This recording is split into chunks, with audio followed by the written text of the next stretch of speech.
ನಮಸ್ಕಾರ, welcome to Yoyo TV Kannada. ಬಿಜೆಪಿಗೆ ಈಗ ಗುಡ್ ಟೈಮ್ ಎನ್ನಬಹುದು. ಕಾಂಗ್ರೆಸ್ನಲ್ಲಿನ ಒಳ ಮುನಿಸಿಗಳು ಬ್ರಹ್ಮಾಸ್ತ್ರವಾಗಿ ಪರಿಣಮಿಸಿದೆ. ಬಿಜೆಪಿ ಹಾಗೂ ಜೆಡಿಎಸ್ ಅನ್ನ ತಳ್ಳಿ ಹಾಕಿ ಗೆದ್ದು ಬೀಗಿದ್ದ ಸಿದ್ದರಾಮಯ್ಯ ಸರ್ಕಾರಕ್ಕೆ ಸಾಲು ಸಾಲು ಸಂಕಷ್ಟಗಳು ಬರುತ್ತಿವೆ. ಪಕ್ಷದಲ್ಲೂ ಒಳ ಜಗಳಗಳು ನಡೆಯುತ್ತಲೇ ಇವೆ. ಹೀಗಾಗಿ ಬಿಜೆಪಿಗೆ ಟೀಕಿಸುವುದೇ ಅಸ್ತ್ರವಾಗಿದೆ ಎನ್ನಬಹುದು. ಇಂತಹ ಅವಕಾಶವನ್ನ ಬಳಸಿಕೊಳ್ಳುತ್ತಿರುವ ಬಿಜೆಪಿ ನಾಯಕರು ರಾಜ್ಯದ ಜನರ ನೆರವಿಗೆ ಸರ್ಕಾರ ನಿಲ್ಲುವುದು ಯಾವಾಗ ಎಂದು ಪ್ರಶ್ನೆ ಮಾಡ್ತಿದೆ. ಹೌದು, ಒಂದು ಕಡೆ ಸಚಿವರಾದ ಜಾರಕಿಹೊಳಿ, ಲಕ್ಷ್ಮೀ ಹೆಬ್ಬಾಳ್ಕರ್ ನಡುವೆ ಕಲಹವಿದ್ರೆ, ಮತ್ತೊಂದು ಕಡೆ ಡಿಸಿಎಂ ಡಿಕೆ ಶಿವಕುಮಾರ್, ಸಚಿವ ಜಾರಕಿಹೊಳಿ ನಡುವೆ ಕಲಹವಿದೆ.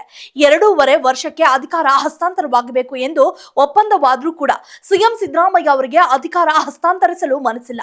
ಹೀಗಿರುವಾಗ ಕಾಂಗ್ರೆಸ್ನೊಳಗೆ ಬಣಗಳು ಹುಟ್ಟಿಕೊಳ್ತಿವೆ.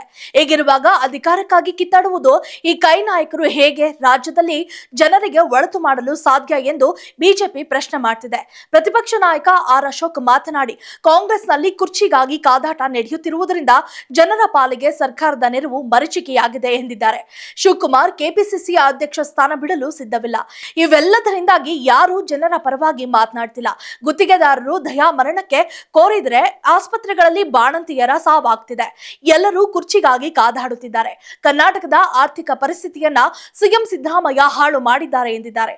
ಇಂತಹ ಬಣ ಬಡಿದಾಟ ಮುಂದುವರೆದ್ರೆ ಪರಿಸ್ಥಿತಿ ಇನ್ನಷ್ಟು ಹೀನಾಯವಾಗಲಿದೆ ಎಂದು ಆಕ್ರೋಶವನ್ನ ಹೊರಹಾಕಿದ್ದಾರೆ. ಅಲ್ಲದೆ ಎಲ್ಲಾ ಯೋಜನೆಗಳಿಗೆ ಕೇಂದ್ರ ಸರ್ಕಾರದ ಜನಗಣತಿ ವರದಿಯನ್ನ ಮಾನದಂಡವಾಗಿ ಪರಿಗಣಿಸಲಾಗುತ್ತದೆ.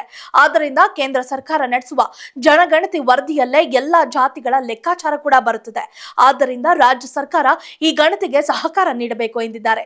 ಅದು ಬಿಟ್ಟು ಪ್ರತ್ಯೇಕವಾಗಿ ಜಾತಿ ಗಣತಿ ವರದಿ ಬಿಡುಗಡೆ ಮಾಡಿ ರಾಜಕೀಯವನ್ನ ಮಾಡಬಾರದು. ಈ ವಿಚಾರದಲ್ಲಿ ಸಿಎಂ ಸಿದ್ದರಾಮಯ್ಯ ಡಬಲ್ ಗೇಮ್ ಆಡುತ್ತಿದ್ದಾರೆ ಎಂದಿದ್ದಾರೆ. ಜೊತೆಗೆ ಆರ್ಎಸ್ಎಸ್ ಸರಸಂಘ ಚಾಲಕರಾದ ಮೋಹನ್ ಭಾಗವತ್ ಅವರ ಬಗ್ಗೆ ಕಾಂಗ್ರೆಸ್ ನಾಯಕರು ಟೀಕೆ ಮಾಡುತ್ತಿದ್ದಾರೆ. ರಾಮ ಮಂದಿರ ನಿರ್ಮಾಣದ ಹೋರಾಟದಲ್ಲಿ ನಾನು ಕೂಡ ಭಾಗವಹಿಸಿದ್ದೆ.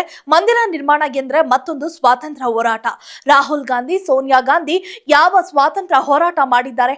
ಇಂದಿರಾ ಗಾಂಧಿ ತಂದ ತುರ್ತು ಪರಿಸ್ಥಿತಿಯ ವಿರುದ್ಧದ ಹೋರಾಟವೇ ಒಂದು ಸ್ವಾತಂತ್ರ್ಯ ಸಂಗ್ರಾಮ. ಆ ಸಂಗ್ರಾಮದಲ್ಲಿ ಜನಸಂಘದ ನಾಯಕರು ಭಾಗವಹಿಸಿದ್ರು.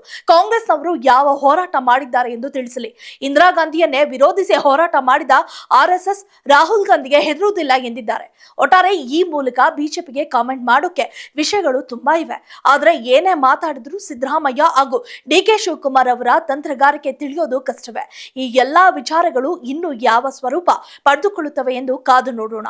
If you like this video, ಬೇಗ ಲೈಕ್ ಮಾಡಿ, ಕಾಮೆಂಟ್ ಮಾಡಿ, ಶೇರ್ ಮಾಡಿ ಹಾಗೂ ಯೋಯೋ ಟಿವಿ ಕನ್ನಡವನ್ನು ಸಬ್ಸ್ಕ್ರೈಬ್ ಮಾಡಿ.